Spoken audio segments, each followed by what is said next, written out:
gente está sabendo, está observando aqui, deixa eu fechar aqui.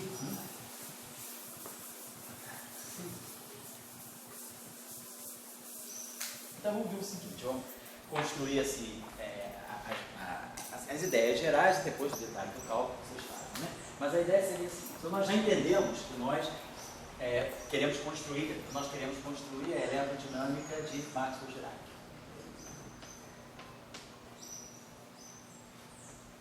O que é interessante que a gente obtém paralelamente, na verdade, a eletrodinâmica de Maxwell-Dirac vai embora. A gente obtém também a eletrodinâmica escalar. Então, quer dizer, a supersimetrização da eletrodinâmica espinorial, ela dá para nós como bônus a eletrodinâmica escalar. Quer dizer, então, a eletrodinâmica espinorial mais Suzy dá para nós também, então implica também na eletrodinâmica escalar. Ela dá para nós a eletrodinâmica espinorial mais eletrodinâmica escalar mais potencial de Higgs. Vamos dizer mais, lâmina F4. Então a gente obtém o conjunto, né, bem completo de teoria de modelos, né, normalizáveis, né, em 4 dimensões, fazendo só a eletrodinâmica, a supersimetrização da eletrodinâmica espinorial. Fechou. Então a gente já vai pensar, né, em construir um superespaço. Vou fechar um instantinho. Aqui.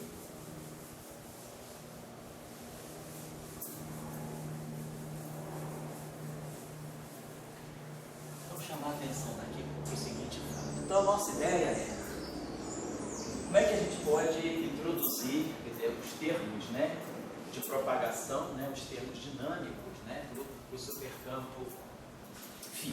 Então nós temos um supercampo escalar de matéria. Então aqui a gente vai ter 2 supercampos escalares. Vamos chamar, então, vamos dizer que nós vamos ter 2 supercampos, quirais. Essa é a matéria, né? A matéria carregada.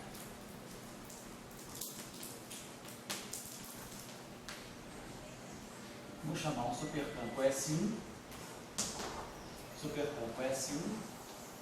e um supercampo S2. Então cada um desses supercampos, né, o supercampo, vamos chamar esse I aqui, valendo de 1 a 2, ele vai ter exponencial de beta, sigma, beta barrado e gradiente. E atuando aqui, vamos dizer assim, a gente vai ter aqui um φ mais um θ alfa, né, claro, aqui, psi I, componente alfa, mais θ2 H. Então eu vou precisar introduzir 2 supercampos quirais. Então a gente já está sabendo que um supercampo quiral vai dar um fermo de Majorana, quer dizer, esse psi aqui, claro, a gente tem o S1 e SI, e tem o SI barrado, quer dizer, o conjugado complexo dele. Quando a gente pega o conjugado complexo dele, quer dizer, isso aqui fica menos θ, sigma, θ barrado, e D. E aí aqui vai ficar φ estar, aí aqui vai ficar mais θ barrado, psi I barrado, quer dizer, aqui na verdade aqui, vamos tirar o alfa daqui. Isso aqui significa θ alfa, psi alfa, aqui θ barrado, alfa dot, psi barrado e alfa dot. E aqui θ barrado ao quadrado, H está. Então, são os 2 supercampos quirais. Então, claro, quando é o supercampo quiral e o correspondente antiquiral. Quer dizer, se isso aqui d alfa barrado disso aqui é 0, d alfa desse cara é 0. Então, esse aqui é o antiquiral correspondente a ele. Então a gente vê o seguinte, que o supercampo quiral e o seu correspondente antiquiral, eles contêm as duas componentes do Majorana, o psi left e o psi e barrado. Então, quer dizer, a gente já aprendeu, se a gente pegar o psi alfa e pegar o psi barrado, a gente pode colocar ele na representação de Weyl. Isso aqui seria o espinor de Majorana. Então, isso aqui seria o Majorana. Então, a gente vai poder fazer isso aqui, perdão. Tá certo. Aqui eu fiz para o SI, quer dizer, isso aqui vale para o S1 e vale para o S2. Então, para cada I, eu vou botar aqui o espinor psi1 left e aqui vai ficar o conjugado de carga do psi1 left. Depois eu vou fazer a mesma coisa com o psi2 left e aqui o conjugado de carga do psi2 left. Então, esse espinor psi é Majorana. Então, eu tenho dois espinores de Majorana. E aí o que a gente espera é que dois espinores de Majorana possam formar um espinor de Dirac. Por exemplo, se a gente fizer isso aqui, ó, vamos dizer que a nossa ação de Dirac é isso aqui, né? Psi barrado e gama mi, dmi. Suponha que esse espinor aqui, esse aqui é Dirac, só para a gente ter uma ideia. Se eu escrever o meu espinor de Dirac como sendo, então esse aqui é Dirac, psi Dirac. E aí vamos dizer que eu quero expressar o meu espinor de Dirac como a soma de dois Majoranas.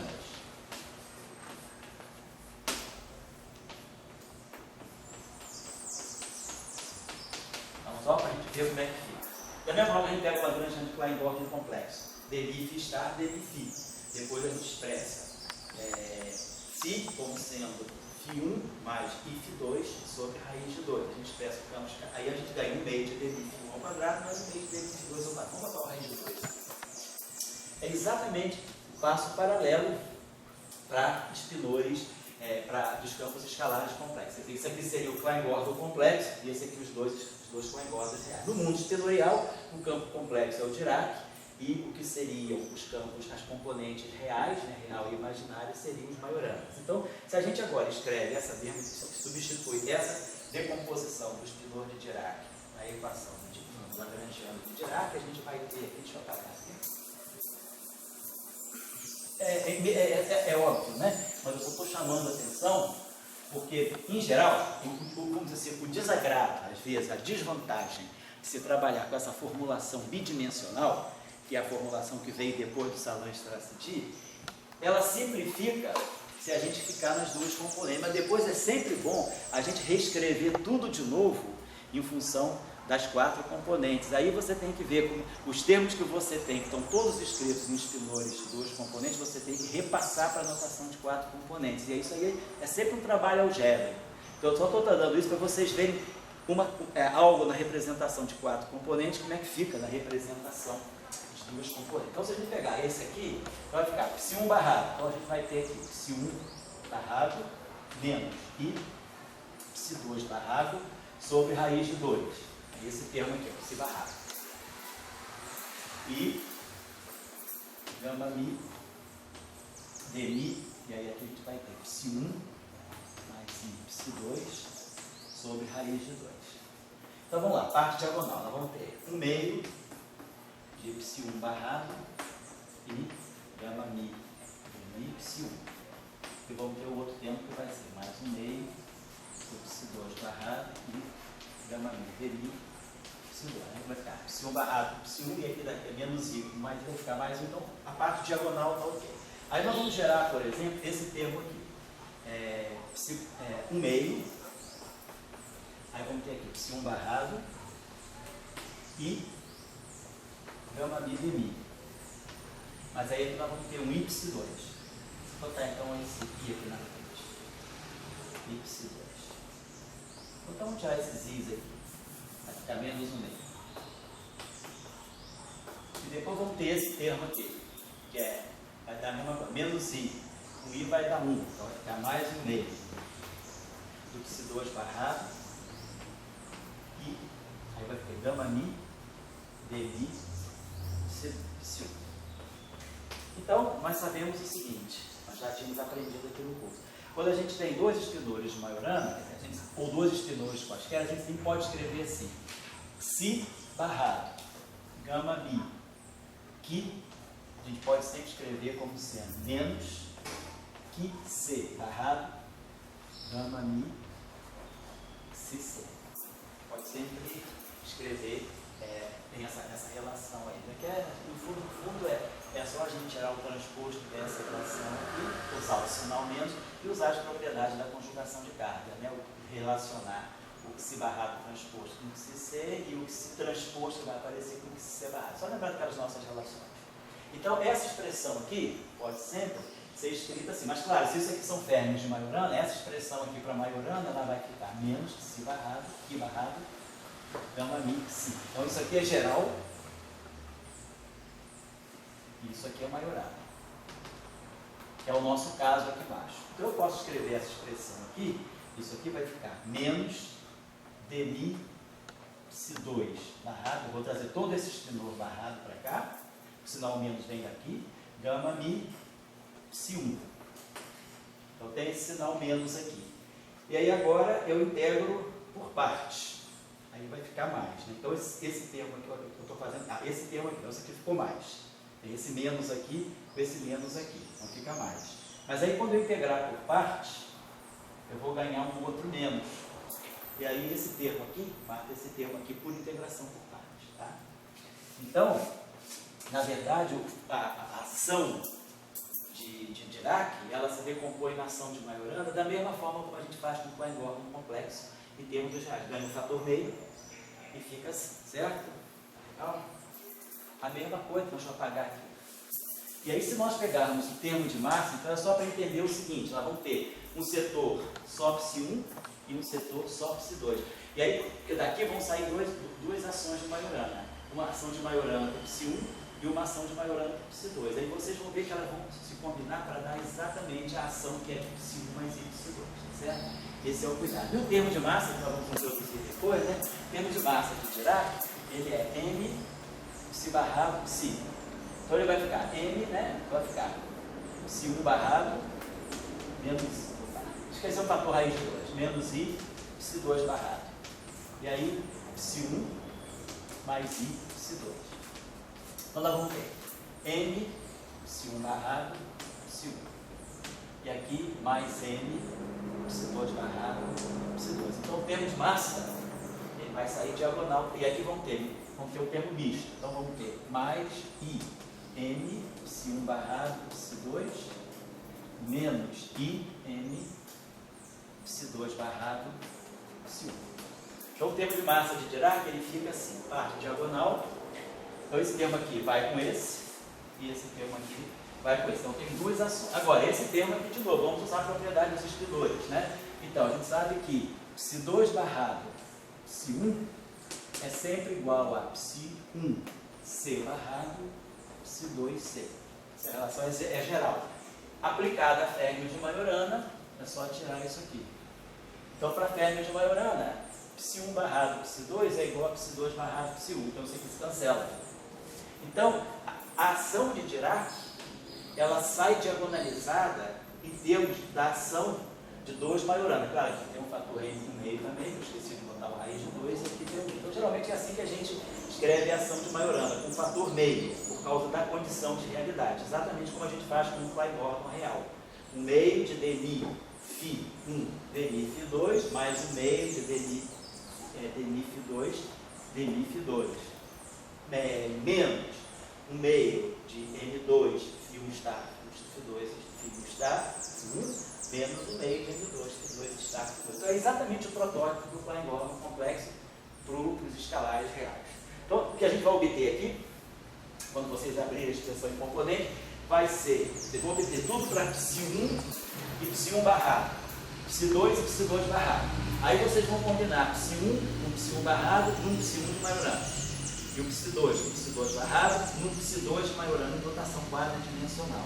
Aí a ação que vocês vão obter para Psi1 e Psi2 em notação quadridimensional vai ser exatamente essa.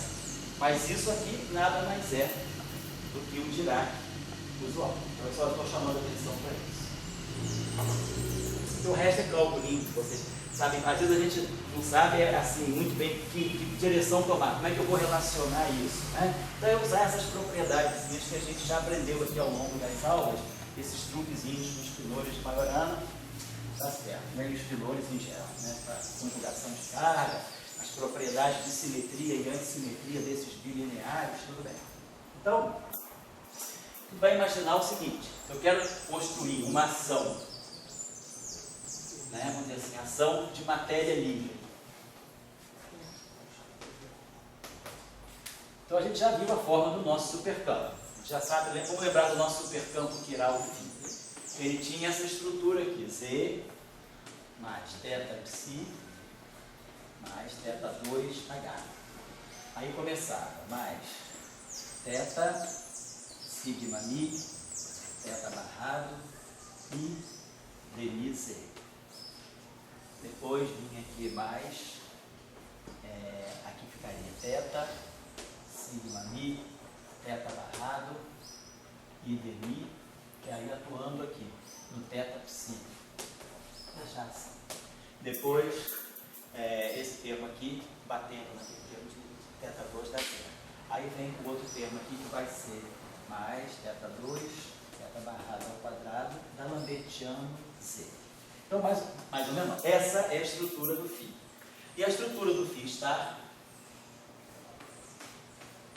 conjugado complexo dele, que nessa notação a gente sempre usa o barrado, geralmente chama de barrado, quer dizer, barrado nessa notação não é o barrado de Dirac, é o barrado por complexo conjugado, vai ser Z star mais θ barrado psi barrado mais θ barrado ao quadrado H star menos θ sigma mi, θ barrado, vou botar aqui sigma mi, dmi, dmi z, mais menos θ sigma mi, θ barrado, sigma mi, e dmi, θ barrado, psi barrado, e depois θ2, θ barra ao quadrado, da Lambertiano Z star. E aí a gente lembra que, para tirar uma integral, para fazer uma integral, uma ação de superespaço, a gente vai integrar em d4x e em d4θ. Mas integrar em d4θ significa, né, integrar em d2θ, d2θ barrado. Então, como a gente sabe que a derivada a integral é igual à derivada, eu vou ter que só vai sobreviver a essa integração aqui os termos que tiverem θ2 e θ barrado ao quadrado. Quer dizer, no produto, eu imagino que a minha ação ela é bilinear nos supercampos. Então, eu tenho que multiplicar um supercampo por outro. Então, se eu multiplicar esse supercampo por esse, essa componente aqui, ó, esse produto Z star não tem nenhum teto. Então, está integral da zero. O único jeito é olhar direto para tudo que tem 2 θs e 2 θ barrados. Então, se eu pegar esse termo com esse termo aqui, as integrais vão comer esses aqui, então vai me produzir o termo que eu quero. Vai me produzir um Z star. Posso multiplicar esse por esse, Z star, da Lambertiano de Z. E já é a ação de Klein-Bach, que é só integrar por partes, fica dmi Z star, dmi Z. Então, o termo de Klein-Bach, ele está nascendo desse termo aqui, dessa combinação. Z star, esse, claro, e esse mais esse, o conjugado complexo. Então, a gente já sabe que gerou aqui, então, vou botar aqui, então, essa integral aqui vai me dar Klein-Bach, vai me dar dmi Z star. Ou φ, né? Posso chamar de φ também, vou chamar de φ melhor.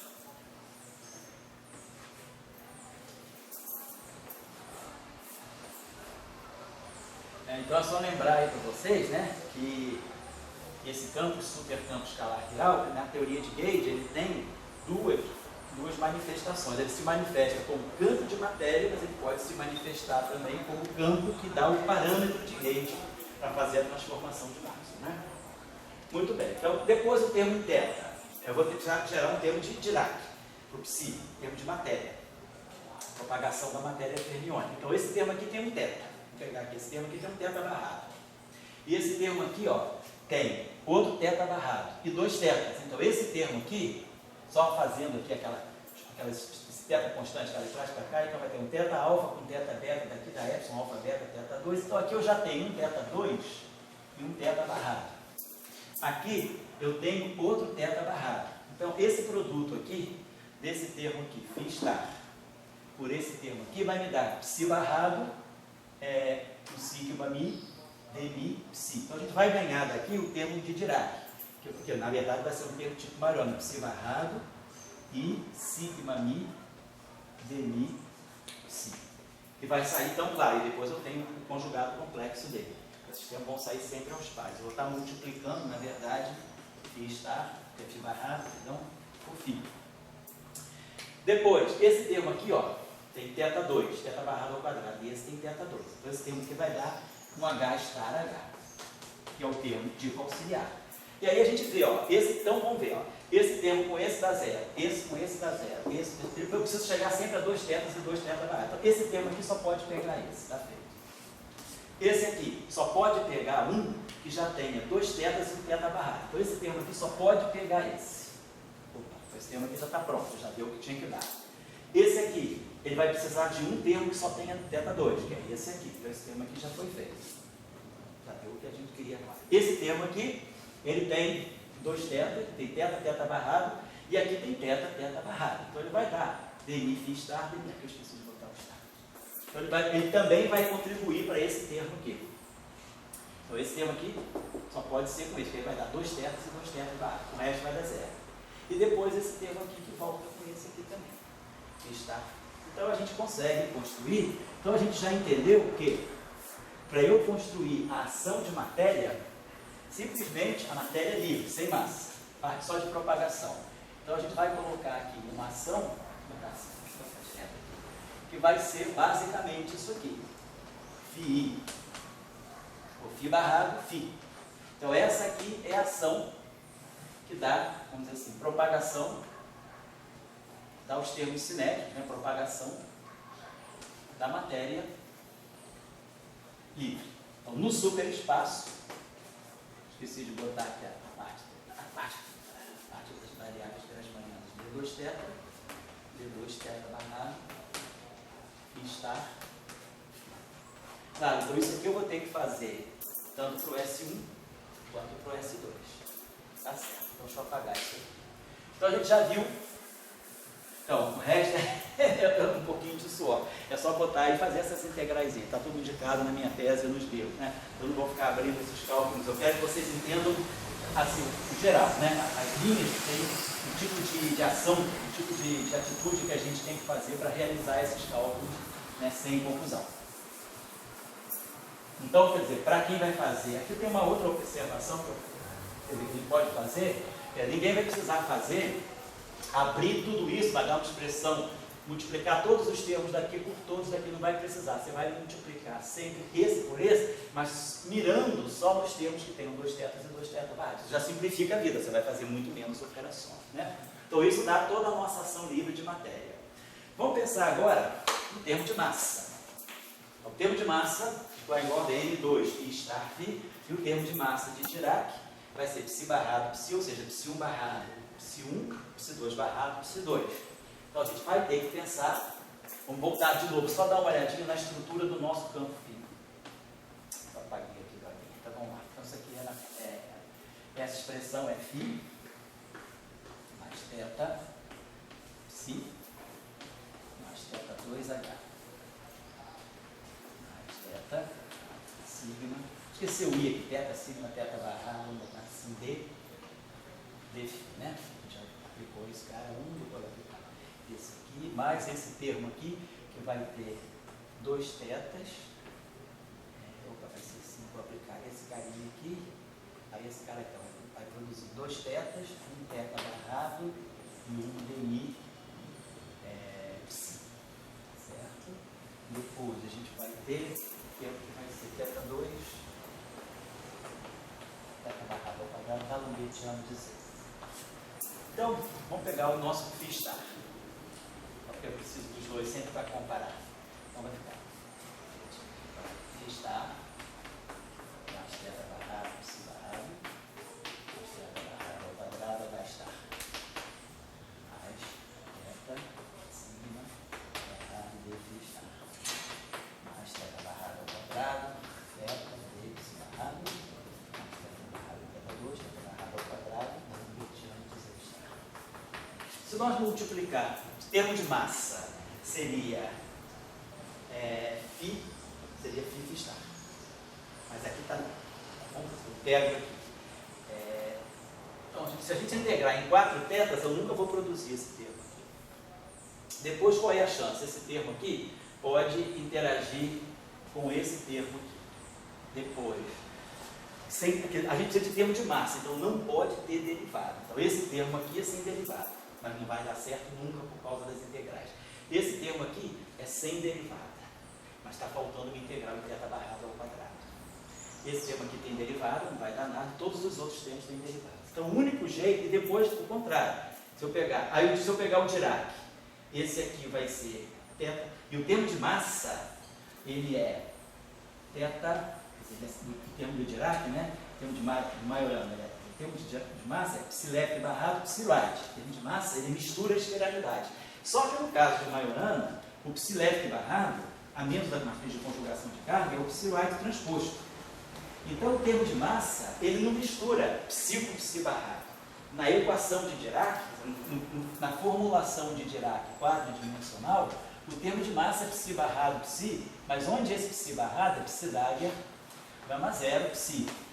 Na formulação bidimensional, essa matriz aqui é 0, 1, 1, 0. Então, ela vai ser, como é que se diz, quadrática na quiralidade, ela não vai misturar duas quiralidades. Então, o termo de massa do espidor de Majorana é left transposto C menos 1 left e right transposto C menos 1 right. Então, esse termo aqui não pode ser um termo de massa, porque ele vai estar misturando psi estar com psi. Se psi é um espidor, é a componente left do Majorana, esse cara é a componente conjugada complexa dessa, portanto é a componente right. O termo de massa de Majorana, ele não mistura, ele é diagonal nas quiralidades. Então, o único jeito seria, se eu pegar, por exemplo, esse campo com ele mesmo. Então, deixa eu apagar aqui. E se a gente pegar, por exemplo, então, se eu multiplicar φ por φ barrado, eu nunca vou produzir o termo de massa de Majorana, porque eu vou estar sempre misturando as quiralidades. E nunca vou produzir esse termo de massa aqui. Mas, vamos pensar uma coisa. Deixa eu apagar isso aqui. Se eu multiplico φ por ele mesmo, φ por φ, esse termo por ele mesmo, ele vai estar gerando θ psi, que é θ alfa, psi alfa, θ beta, psi beta. Mas θ alfa, θ beta, eu trago isso aqui para cá, dá uma anticomutação, isso aqui é menos θ alfa, θ beta, psi alfa, psi beta. Só que θ alfa, θ beta, eu posso escrever como sendo menos o meio de epsilon alfa beta, θ2. E aí aqui fica psi alfa, psi beta. E aí esse cara levanta esse índice aqui, fica psi beta, ou seja, psi2. Então, isso aqui sim, isso aqui é o termo de massa de Dirac, de Majorana, porque é o left com left e o right com right. Eu tenho uma integral em θ2. Só que esse termo aqui com ele mesmo vai dar zero. Mas se eu pegar esse termo aqui e multiplicar por ele, eu vou ter alguma coisa como φh θ2. E aí, se eu integrar em θ2, eu ganho um φh. Então, é um termo de massa misto, mas eu não tenho como fazer outra coisa. Porque se eu multiplicar φ com φ estar, com φ barrado, eu nunca vou gerar o termo de massa de Majorana, ou o termo de massa fermiônica, porque ele é left, left, right, right. Agora, eu tenho chance de gerar um termo que é tipo massa para o escalar, que mistura esse cara com esse cara. Esse cara é um cara compensador. Então, a gente já viu que a ação cinética dele, ela dá H estar H. E esse termo aqui, se eu integrar em θ2, ele vai me dar um φh. Algo como assim, um parâmetro de massa, φh. Então, se eu tirar a equação de campo para isso, e vai, claro, eu vou ter o conjugado complexo desse, mais m, φ estar, H estar.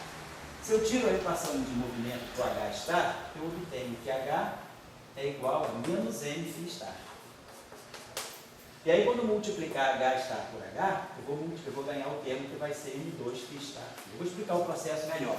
Mas eu estou só adiantando para vocês o seguinte, que o fato de eu já saber que o campo H é um campo auxiliar lá em cima, portanto, ele só aparece algebricamente na ação.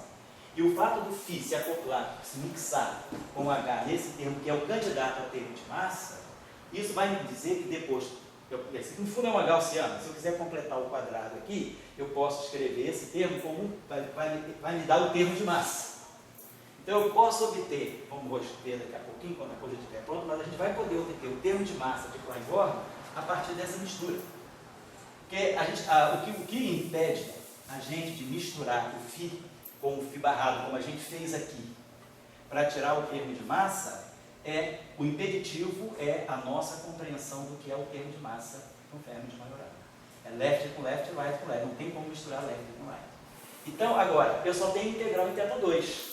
Então, o termo de massa, o candidato a termo de massa, já fica claro para a gente que eu não vou precisar integrar em θ barrado ao quadrado. Seria algo desse tipo. Θ aqui, boto aqui o integral em d2θ, e aqui boto um parâmetro, vou chamar esse parâmetro de m, sei lá, depois a gente vê a dimensão dele, e aqui eu vou colocar φ vezes φ 2. Claro, aí eu vou ter que jogar o conjugado complexo disso, que vai ser esse termo aqui.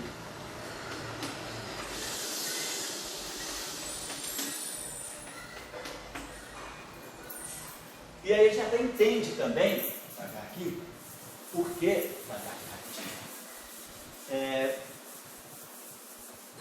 porque é que quando a gente está multiplicando supercampo quiral por supercampo quiral, olha só, quando a gente tem isso aqui, essa expressão, tem essa expressão completa, d2θ barrado. Vamos dizer que eu multiplico um supercampo quiral φ por outro supercampo quiral φ. E aí nós já sabemos que esse supercampo quiral φ ele é exponencial de θ, sigma, θ barrado, derivada, atuando naquela expressão que eu vou chamar de um φ tio, que depende só de x e θ. Que é aquela expressão que a gente chamava φ mais θ psi mais θ2h. Então a forma desse supercampo quiral é isso aqui, vezes esse supercampo quiral aqui, que vai ter a mesma forma. Ele é θ, sigma, θ barrado, derivada, e aqui uma dependência só em θ direto. Então a gente tem isso aqui. Só que essa exponencial aqui, ela o primeiro termo é 1. Depois eu tenho termo com derivada e depois o termo com D'Alembertiano. Vê se vocês já estão em situação mais experiente na vida, né? Vê se vocês entendem que se eu realizar uma integração parcial, quando eu integro por partes uma derivada, ela muda de sinal. Então, eu posso trazer essa exponencial aqui para cá. E ela vai trocar de sinal. Posso fazer menos θ, sigma, θ barrado d. Isso é equivalente a eu pegar esse termo aqui, o primeiro termo é 1, o segundo termo é uma derivada. Mas aí quando eu integro por parte uma derivada, ela vem para cá com sinal menos. O segundo termo é o D'Alembertiano, que vem com o mesmo sinal. Então, eu posso deslocar essa exponencial daqui para cá.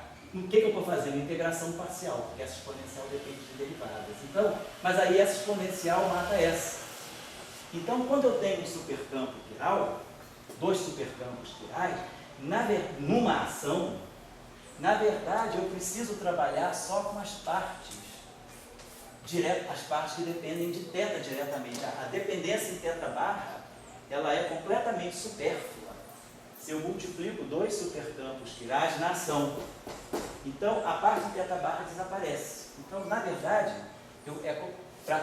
para supercampos quirais, a ação dele se passa como se eu trabalhasse apenas com a metade do superespaço. Aí eu vou multiplicar o φ pelo Qi, aí esse meu φ é só aquela expansão em θ e o meu φ está... O meu Qi é só a expansão em θ. Está claro o conceito? É só esse truquezinho da integração por parte. Então, para termo tipo massa, como nós vimos, eu vou ter que multiplicar um campo quiral por outro campo quiral, se o produto de supercampos quirais é quiral, né? Se eu pegar um supercampo quiral que satisfaz a essa condição e pegar um outro supercampo quiral que satisfaz a mesma condição, o produto deles é quiral. Por quê? Porque a derivada covariante satisfaz a regra de Leibniz também. Então, isso aqui é igual a zero pela regra de Leibniz. Então, o produto de dois supercampos quirais é um supercampo quiral. Mas um supercampo quiral, se a gente olhar bem, né? Tem que pegar, então, pega algo que seja quiral. Vamos dizer que a gente pega o superespaço todo. Pegue algo que seja quiral. Qualquer supercampo quiral pode ser escrito dessa maneira. Isso é a expressão mais geral de um supercampo quiral. Só que esse termo aqui tem essa derivada. Esse termo, o primeiro termo dessa exponencial aqui é 1. os outros termos vão ter derivadas. Então, o que vai sobrar dessa exponencial aqui para efeito de ação é só o 1, porque os outros termos vão trazer derivada. Eu posso integrar, eu posso jogar fora como termo de superfície. Então, a dependência em θ barrado, ela é supérflua quando eu tenho supercampos quirais somente multiplicados. Então, aí eu preciso, aí eu fico assim. Agora, observe só uma coisa. Se eu tivesse uma expressão desse tipo, só para vocês terem ideia, se eu multiplicar um supercampo quiral φ por um supercampo que seja, por exemplo, D2 vezes outro supercampo quiral, esse supercampo é quiral, D barrado disso é zero. Esse supercampo é quiral, D barrado disso é zero. Mas é claro, D barrado, alfa ponto, de D2 e não é zero, porque essa derivada não pode comutar diretamente para cá. A gente tem relação de comutação não trivial entre as derivadas, mediante comutação. Então, essa expressão, apesar desse supercampo ser quiral e desse supercampo ser quiral, essa derivada tirou o caráter de supercampo quiral desse campo. Então, esse supercampo é quiral, mas esse não é mais. Então, se eu tiver que botar um termo desse na ação, eu vou precisar dos quadros tetas. Eu só não preciso dos quadros tetas quando eu tiver certeza que eu estou multiplicando. Pronto, se eu pegar um supercampo φ que é quiral e multiplicar pelo d barrado ao quadrado do supercampo vetorial, que não é quiral, vamos ver, esse supercampo aqui é real, mas eu vou precisar trabalhar com d barrado ao quadrado dele.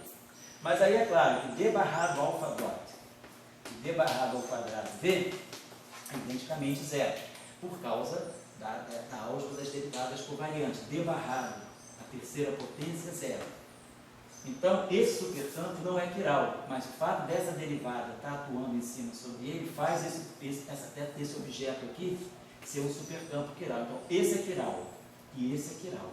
Então, eu só vou integrar em D2 θ. Está claro o conceito? É só isso que pensa no detalhe. Então, o termo de massa, ele não pede integração do superespaço todo. Ele pede integração só em parte do superespaço, que é a parte que depois, claro, o θ barrado vai entrar aqui. Isso vai ser fundamental para o chamado teorema de não renormalização. É isso que vai ser fundamental para mostrar, por exemplo, que numa teoria supersimétrica nós não temos renormalização das constantes, nem da massa, nem das constantes de acoplamento. A gente vai mostrar que o que se renormaliza na teoria é a função de onda. A renormalização da massa e a renormalização da constante de acoplamento são feitas pela renormalização da função de onda. Nós não temos renormalização nem de vértice, nem de massa. Vai ser por causa desse detalhe. A parte cinética vai se renormalizar. Vai dar renormalização da função de onda, mas as partes de massa e de acoplamento não. Por exemplo, então só para a gente ter uma ideia. Então, se a gente está querendo propor essa ação, então esse termo aqui é um termo da ação. Então nós já sabemos, esse cara aqui tem a ação, tem que ter adimensional. Esse cara aqui tem dimensão de massa menos 4. E nós já sabemos, θ tem dimensão de massa a menos meio. Mas a integral é a mesma coisa que a derivada, então tem dimensão de massa a meio. Então esse cara aqui tem dimensão de massa, esse cara aqui tem dimensão de massa. Então é só lembrar isso, né? Que a dimensão canônica da coordenada do superespaço é massa a menos meio. E aí, a derivada, que é igual ao elemento de integração, vai ter dimensão de massa a meio. Então, no superespaço, né, esses elementos de integração, esses elementos, vamos dizer, de volume, no setor grassmanniano, eles vão trazer dimensão. E aí nós já tínhamos visto que se eu quero que esse campo φ descreva um escalar físico, esse φ vai ser um escalar de Klein-Gordon, um escalar normal, e tem dimensão de massa, então esse tem dimensão de massa. Então fica massa, massa, massa, massa. Então dá a dimensão correta. Então, na verdade, a ação em supercampo, ela tem dimensão de massa ao quadrado. O resto da dimensão vem do setor das integrações grassmannianas. Aqui, esse cara tem dimensão de massa, que é o quadrado. Esse cara aqui tem dimensão de massa ao quadrado. Então, o que está faltando aqui, realmente é um parâmetro, então eu estava chamando de parâmetro μ. Então, esse μ aqui a gente mostra que ele tem que ter dimensão de massa. Então, no superespaço, o termo de massa, ele não é M2, ele é um M. Por isso a gente estava botando um M aqui, porque fica uma massa vem daqui, duas massas vêm daqui, dá 3, e 1, 4. Então, a gente coloca essa massa aqui como sendo M. Vou botar aqui um parâmetro de massa. E aí, eu vou pensar uma coisa só.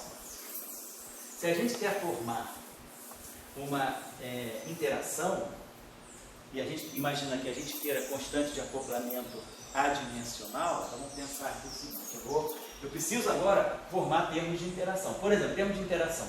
Aqui eu tenho escalares, só tem matéria. Então a matéria, ela está sem interação de gauge. O que ela vai ter que ser é interação entre matéria. Então eu vou ter, por exemplo, eu devo ter as interações φ4, eu tenho matéria em alta interação. Eu espero obter o que é renormalizável em 4 dimensões, que a gente sabe que é a interação de matéria renormalizável. É a interação φ4, quer dizer, termo do tipo φ4, que é uma interação renormalizável, tem uma constante de acoplamento adimensional, e os acoplamentos tipo Yukawa, férmion, escalar. Então, os acoplamentos de Yukawa também são renormalizados. Então, 3 meios com 1. Acoplamentos quárticos fermiônicos não são, acoplamentos sextuplos também não. Eu posso ter um acoplamento super renormalizado, por exemplo, alguma coisa do tipo φ3, isso não me impede, isso é super renormalizado. Mas para acoplamentos renormalizados, o máximo que eu posso ter é φ4 e acoplamento de Yukawa. Mas o acoplamento de Yukawa, de novo, ele é psi-left barrado, em termos de Dirac, em termos de 4 dimensões, 4 componentes. Estou pensando nesse barrado aqui é o barrado de Dirac, não é o barrado bidimensional. É psi-left barrado, key-right, φ, mais psi-right barrado, key-left, φ. Então esse é o acoplamento de Yukawa. Ele mistura as espiralidades que nem o termo de massa, diferentemente do termo de gauge, né, que pega psi-left barrado, gama mi, psi-left a mi. A interação de gauge ela é diagonal na quiralidade, mas a interação de Yukawa não. Então, de novo, para um espinor de Majorana, que é o que a gente está lidando aqui, um supercampo quiral só contém Majorana. Psi-left barrado é equivalente ao psi-right. O psi-right barrado aqui é equivalente ao psi-left. Então, de novo, a interação de Yukawa, ela não mistura quiralidades. É right com escalar, left com escalar. Então, eu não posso misturar φ barrado com φ. Então, de novo, se eu quiser formar um termo de interação, o termo de interação mínimo que eu posso colocar é cúbico. Aí eu poderia pensar, eu posso formar uma interação φ3, como posso formar também uma interação φ4. Eu posso formar potências de φ. Tudo isso é quiral. Então, o produto de 3 campos quirais é quiral, de 4 campos quirais é quiral. Mas por que eu estou me fixando na mesma quiralidade? Porque os acoplamentos fermiônicos que eu vou gerar têm que ser Yukawa, se eu quiser uma teoria renormalizada. E para ser Yukawa, eu não posso misturar quiralidade. Então, de novo, eu pensaria que o termo de acoplamento seria algo do tipo D4x, de novo, D2θ. Eu vou estar integrando só no setor quiral. E aí, por exemplo, vamos pegar o termo mais simples, que é o φ3. Então, vamos ver a dimensão. Aqui tem dimensão de massa. E aqui tem dimensão de massa a terceira. Então isso já dá a dimensão de massa quarta. Então, por exemplo, eu posso colocar uma constante de acoplamento aqui, que é adimensional. Isso aí é bom para renormalizabilidade. Pelo menos para o Power Calc. A gente já garante que se a constante de acoplamento não tem dimensão, já é um bom caminho para obter algo renormalizado. Se eu introduzisse aqui um termo φ4, eu ia ter que ter constante de acoplamento com dimensão negativa. E aí eu já sei que é não renormalizado. Então isso já me segura. Eu já sei que eu deveria ter um termo cúbico, que é a única chance de eu ter uma interação renormalizada. Então a proposta de interação vai ser esse termo aqui. E aí vocês veem, as interações elas estão só no setor quiral. E aí a gente vai entender que isso é fundamental para o chamado teorema de não renormalização. O fato das massas e das interações estarem só no setor quiral, o formalismo de superespaço me indica que eu nunca vou poder, as correções radiativas, as correções quânticas, nunca vão poder entrar, eu nunca vou poder gerar contratermos infinitos nesse setor. Eu só vou poder gerar contratermos infinitos aqui. Então, o teorema de não renormalização, ele, quer dizer, estou falando assim, o que eu estou falando agora não tem nada a ver com entender, mas eu estou só avisando que esse fato não é trivial, não é uma simples coincidência. Ah, tá bom, integra só em D2θ. Isso vai ter uma super consequência depois, que é o fato dos termos de massa e das interações estarem só no setor quiral. Isso vai dar origem ao chamado teorema de não renormalização, que diz que numa teoria supersimétrica, de matéria, as massas e as constantes de acoplamento não induzem contratermos independentes. Elas se renormalizam, mas via renormalização da função de onda. Eu vou poder gerar contratermos só aqui, não aqui e não aqui. Então isso reduz drasticamente, porque aonde é que está o problema da divergência quadrática? Está na massa do escalar. Se numa teoria supersimétrica as massas não se renormalizam, então eu vou garantir que a massa do escalar não vai ser quadraticamente divergente. Ela vai ser logaritmicamente divergente por causa da renormalização da função de onda. Então isso aí é que vai segurar o problema da naturalidade, que eu não vou gerar uma escala de massa que é da ordem do cutoff, e isso aí vai resolver o problema da hierarquia de Gauge, que é o problema do mecanismo de Higgs. A gente tem a massa do Higgs, que é quem gera o valor esperado no vácuo, né? A gente faz a quebra espontânea da simetria e pega o valor esperado no vácuo do Higgs, que é a raiz quadrada de menos μ2 sobre o lambda de 4. Se essa massa do Higgs ela recebe uma correção quadrática, ela sobe com o quadrado do cutoff, o valor esperado no vácuo do Higgs desprende também, vai lá para o alto, quando eu introduzo as correções no loop. Mas agora, numa teoria supersimétrica, esse objeto aqui, ele só cresce logaritmicamente. Então eu vou ter um logaritmo só. Logaritmo, uma coisa é 10 a 16 jefes, outra coisa é o log. A gente ganha 15 ordens de grandeza se a renormalização for só o logaritmo. Então a gente não quebra a hierarquia de escala.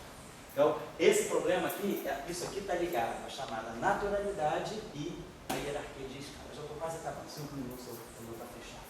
Então, a gente já entendeu que para um modelo, sim, não estou ainda falando da eletrodinâmica, onde eu preciso de 2 supercampos, mas já está claro para mim que para eu introduzir, gerar o termo cinético desse Majorana aqui, que tem a outra parte dele aqui, eu vou precisar, basicamente, então, quer dizer, o modelo de Versumino, vamos escrever aqui. Então, o primeiro modelo supersimétrico mais simples que tem é o modelo de Versumino, que ele é construído como a gente fez aqui, com apenas um supercampo escalar. Então, o modelo de Versumino é basicamente isso.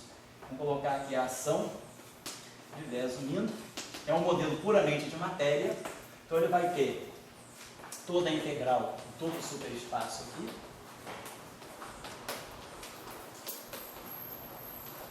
Aí vai ter depois aqui os centrões de massa.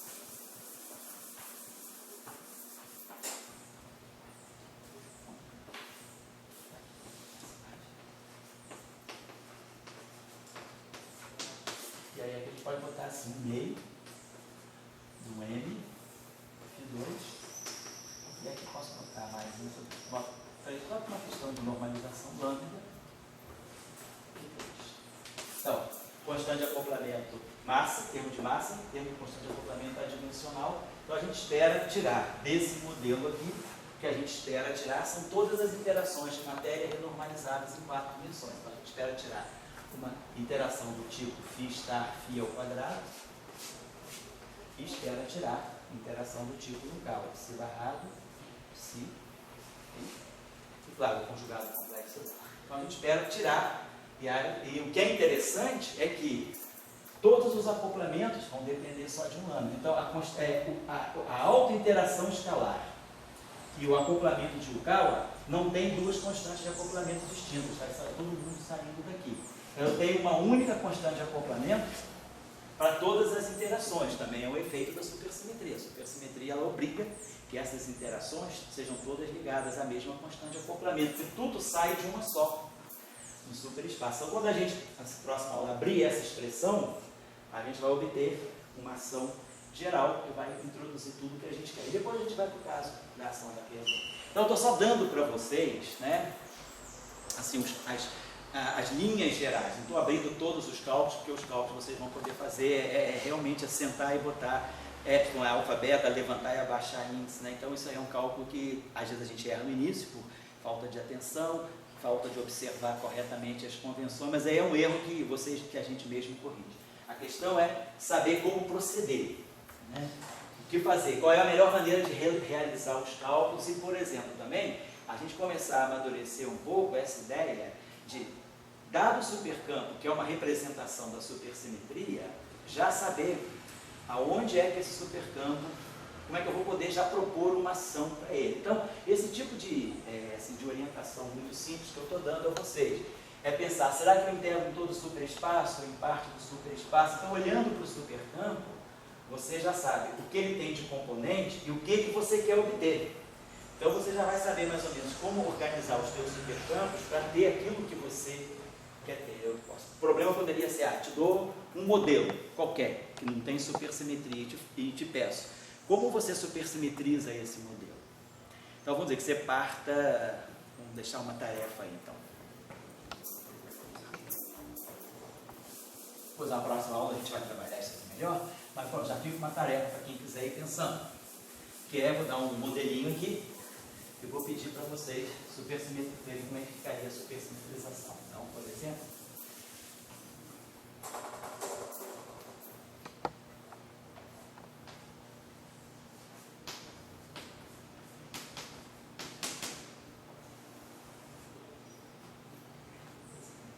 organizar a supersimetrização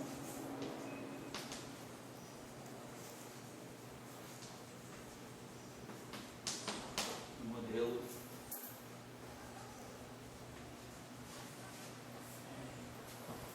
tipo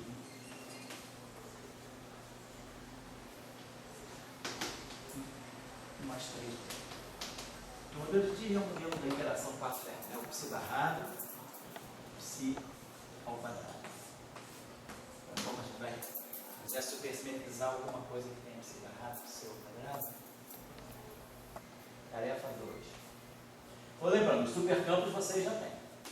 Supercampo de matéria. Tarefa 2, por exemplo, supersimetrização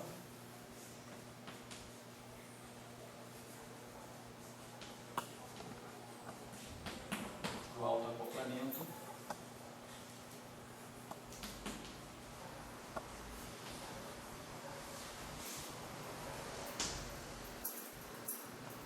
estar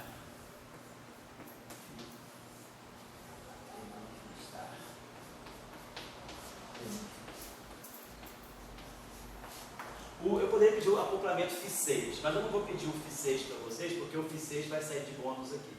Quem supersimetrizar, quando vocês supersimetrizarem o T-ring, vocês vão ver que o φ6 também sai. E até é fácil de entender. Assim, eu quero passar para vocês esse tipo de raciocínio prático, de truques práticos, para vocês já irem aprendendo. Porque se a gente olhar o seguinte, o termo de T-ring, psi barrado, psi ao quadrado, ele tem 3 meios. Então isso aqui tem dimensão 6. Então eu preciso de uma constante de acoplamento que tenha dimensão de massa menos 2. Se eu pegar o acoplamento φ6, ele também tem dimensão 6. Então ele vai ter uma constante de acoplamento aqui, lambda, que também vai ser massa menos 2. Então se ambos têm a mesma dimensionalidade de constante de acoplamento, eles devem estar na mesma supersimetrização. Então quem supersimetrizar um ganha. Aqui a estrutura é diferente. Aqui eu vou ter 1, 2, 3, 4, 5, 6. Também 6. Só que eu tenho estrutura de derivada. Então, essa supersimetrização aqui não vai dar o φ6. Eu quero supersimetrizar isso aqui. E o que eu vou ganhar no setor fermiônico? Então, vocês, com esse supercampo, a melhor dica é ver a constante de acoplamento. Então, aqui é 1, 2, 3, 4, 5, 6. Então, aqui eu vou ter que ter uma constante de acoplamento lambda que também seja massa menos 2. Só que a diferença agora é que eu tenho acoplamento derivativo. Então isso não deve ser só o produto de φ com φ. Eu queria que vocês pensassem um pouquinho. Você já tem condição de começar a supersimetrizar qualquer coisa, inclusive a namorada. Depois, quando a gente começa a supersimetrizar, eu brincava com minha mulher. Ia tomar café de manhã, eu acho que hoje eu vou te supersimetrizar. Só está faltando isso, porque era tanta coisa para supersimetrizar. Supersimetriza isso, PCD, quem é demandando para não, eu falei, o que está faltando? A minha mulher, essa é a banda de supersimetrizar. Então, supersimetrizar a namorada, o cachorrinho, o gatinho, pode ser um exercício não trivial. Então, tá legal, gente. Eu vou deixar isso aí para vocês agora amadurecerem um pouquinho e chamando a atenção de vocês, então, para isso. Os cálculos são chatos, tediosos e induzem o erro. É muito fácil errar um sinal menos, um fator, um i. Cacete, isso acontece direto. Por isso que é bom trabalhar em supersimetria e ganho. Uma ganhozinha, porque um corrige de sinal do outro, sempre tem isso. Agora, são esses truques. O que é importante é vocês saberem o que fazer, né? Como buscar, né? Como colocar a supersimetria naquilo que vocês estão querendo colocar. Eu acho que esse é o grande barato, tá bom? Então, na próxima aula a gente vai para... termina um pouco essa parte daqui, e daí faço também Young News, eu tento fazer o modelo. Eu acredito que eu preciso de mais de 2 aulas. Então, eu vou ver se eu dou aula sexta-feira, como você sugeriu, na sábado, porque sábado eu não vou poder dar aula mesmo. Eu vou ver se eu trago mecânica para o outro dia, eu tenho interação fraca, e aí eu daria essa aula na sexta-feira e provavelmente na outra semana mais uma aulinha, tchau para a firmania e daí, tá bom? Beleza, gente?